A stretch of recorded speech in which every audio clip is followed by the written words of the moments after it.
یہاں تک کہ وہ فرعون کے چنگل سے چھٹکارا پا چکے تھے، لیکن ان لوگوں نے ناقابل بیان رنج والی زندگی گزاری تھی۔ یہ بس ایک بچی کی زندگی کا نقصان نہیں تھا، بلکہ ہزاروں بچوں کو فرعون کی بے رحم فوج نے موت کی گھاٹ اتار دیا، وہ بھی ان کے والدین کی نظروں کے سامنے۔ یہ مصر کا دستور تھا، لہٰذا ایک بہت وسیع گروہ تھا دکھی والدین کا، ان کا جو اب مصر سے فرار ہو رہے تھے، ٹھیک ہے، اور موسیٰ علیہ السلام نے انہیں نکلنے میں مدد کی تھی۔ اب چونکہ وہ دوسری جانب پہنچ گئے ہیں تو کیا ان کا دکھ ختم ہو گیا؟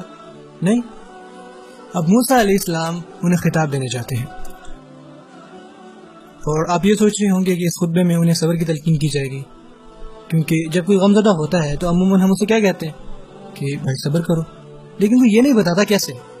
سب کہتے ہیں صبر کرو، صبر ایک مقصد ہے، یہ بتانے سے نہیں آ جاتا، آپ کو وہاں خود پہنچنا ہوتا ہے۔ آپ یہ نہیں کہہ سکتے کہ بھائی صبر کرو اور اگلا بندہ کہے ہاں ٹھیک ہے کر لیا، ایسا نہیں ہوتا، آپ ایسا کر نہیں سکتے۔ جب بندہ یہ کہے کہ ابھی بھی نہیں ہو رہا، آپ کو کچھ اور کام کرنے پڑتے ہیں جو آپ کے اندر صبر پیدا کرتے ہیں۔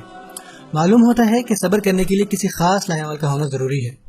صبر کیسے کرنا ہے یا سیکھنا پڑتا ہے، یہ کوئی ایسی چیز نہیں ہے جو ہمارے اندر پہلے سے موجود ہو، اس کی نشو نما کرنی ہوتی ہے، اپنے اندر بلڈ کرنا ہوتا ہے۔ تو جو سوال اس خطبے میں مجھے محسوس ہوتا ہے وہ یہ ہے کہ اللہ تعالیٰ نے اس خطبے میں ہمیں صبر کیسے کیا جائے اس کا حل بتایا ہے۔ دیکھا جائے تو صحرا کے درمیان تھے اور ان کے پاس کھانے کو کچھ نہیں تھا، وہ جس بھیانک وقت اور صدمے سے گزرے تھے وہ الگ تھا، پر پھر ارشاد ہوا وقال ربکم لئن شکرتم لازیدنکم، تمہارا رب کہتا ہے اگر تم تھوڑا سا بھی شکر ادا کرو، تھوڑا سا بھی، وہ گارنٹی دیتا ہے یا وہ کہتا ہے کہ میں یقیناً میں گارنٹی دیتا ہوں کہ میں تمہارے لیے اضافہ کر دوں گا، میں تمہیں بہت بہت بہت عطا کروں گا۔ اس نے کیا کہا؟ تمہیں کیا کرنا چاہیے؟ صبر کرو؟ نہیں، شکر کرو۔ آپ کیسے لوگوں سے کہہ سکتے ہیں جنہوں نے اتنی بھیانک زندگی گزاری ہے؟ آپ ممبر پر چڑھ کر ان سے کیا کرنے کو کہہ رہے ہو؟ شکر ادا کرو۔ آپ کو شکر گزار بننے کی ضرورت ہے۔ یہ ہے دراصل رنج و ملال کو دور کرنے کا حل، سوچ کو صبر کرنے کے بجائے شکر کرنے کی طرف لے کر جانا، کیونکہ صبر کرنے کا مطلب ہے کہ آپ اپنی مصیبت کے بارے میں سوچو گے اور پھر آپ اس پر صبر کرنے کی کوشش کرو گے۔ موسیٰ علیہ السلام نے تمام لوگوں کی سوچ کا زاویہ ہی بدل دیا، یہ کہا کہ اپنی زندگی میں آنے والی مصیبتوں پر توجہ نہ دو، بلکہ اپنی زندگی میں ہونے والی اچھی چیزوں کے بارے میں سوچو، اور جب آپ زندگی میں رونما ہونے والی اچھی چیزوں کے متعلق سوچیں گے تو آپ اس کا کریڈٹ کس کو دیں گے؟ اللہ عز و جل کو، اور جب آپ اللہ تعالیٰ کو کریڈٹ دیں گے تو اس سے آپ شکر گزار آٹومیٹکلی بن جائیں، اور جب آپ شکر کرنے لگ جائیں گے تو اس سے کیا آسان ہو جائے گا؟ صبر کرنا آسان ہو جائے گا۔ جب شکر نہیں ہوگا تو صبر کرنا بھی ناممکن ہے۔ وہ کہتے ہیں نا کہ پرندہ ایک پر کے سہارے نہیں ہو سکتا، ایسا کیوں کہا جاتا ہے؟ اس کی ایک وجہ، کیونکہ شکر کے بغیر یہ لوگ اپنی زندگی میں آگے نہیں بڑھ سکتے تھے، اور اللہ تعالیٰ نے کیا ہی خوبصورت بات اس آیت میں فرمائی ہے، انہوں نے فرمایا کہ اگر تم شکر ادا کرتے ہو میں وعدہ کرتا ہوں لازیدنکم، قسم کھاتا ہوں، یہاں الف کا استعمال ہوا ہے، لازیدنکم فعل کے مضبوط صیغے کا استعمال ہوا ہے، اور اللہ عموماً الف کا استعمال نہیں کرتے قرآن میں، بہت ریئر ہے ایسا، ٹھیک ہے، مگر انہوں نے فرمایا اگر تم ذرا برابر بھی شکر کرتے ہو، یہاں بھی غور کریں تو فعل ماضی ہے، لئن شکرتم، اگر تم نے اتنا بھی کیا تو میں بار بار یقین دلاتا ہوں کہ میں تمہیں بڑھا دوں گا، اضافہ کر دوں گا۔ لیکن اب سوال یہ اٹھتا ہے جب آپ کہتی ہو کہ میں تمہیں بڑھا دوں گا یا اضافہ کر دوں گا، تو کیا اس جملے کی کوئی سینس بنتی ہے؟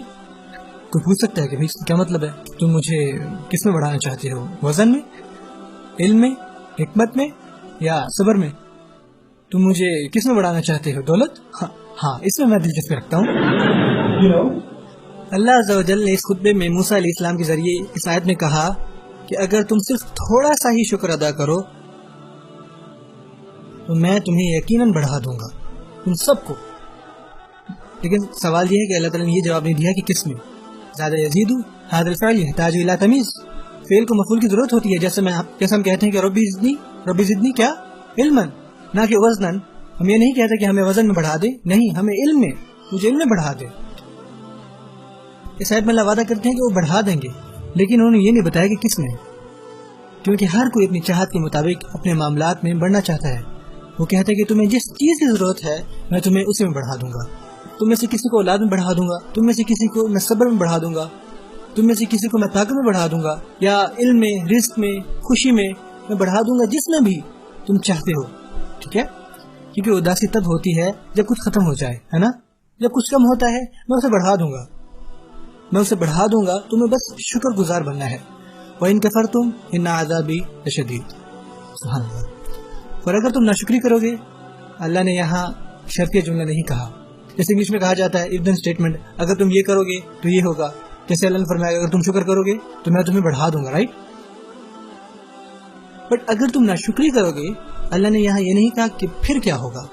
یہ اللہ کی رحمہ ہے کہ اگر تم ناشکری کرو گے ڈاٹ ڈاٹ ڈاٹ. اللہ نے دین نہیں ڈالا، یہ اس کی رحمہ ہے. اگر آپ کسی اور چیز کا شکر نہیں ادا کر سکتے تو کم از کم اس بات کا شکر ادا کریں کہ اللہ نے یہاں پھر کیا ہوگا نہیں کہا. اور اگلا جملہ شروع کر دیا ان عذابی لشدید، نہیں کہا فإن عذابی لشدید. اگر وہ کہہ دیتے فإن عذابی لشدید پھر اس کا مطلب ہوتا کہ پس آپ کو سزا ملے گی. اللہ نے وہاں فا نہیں کہا. ہر حرف قرآن میں، ہر حرف ناقابل یقین ہے.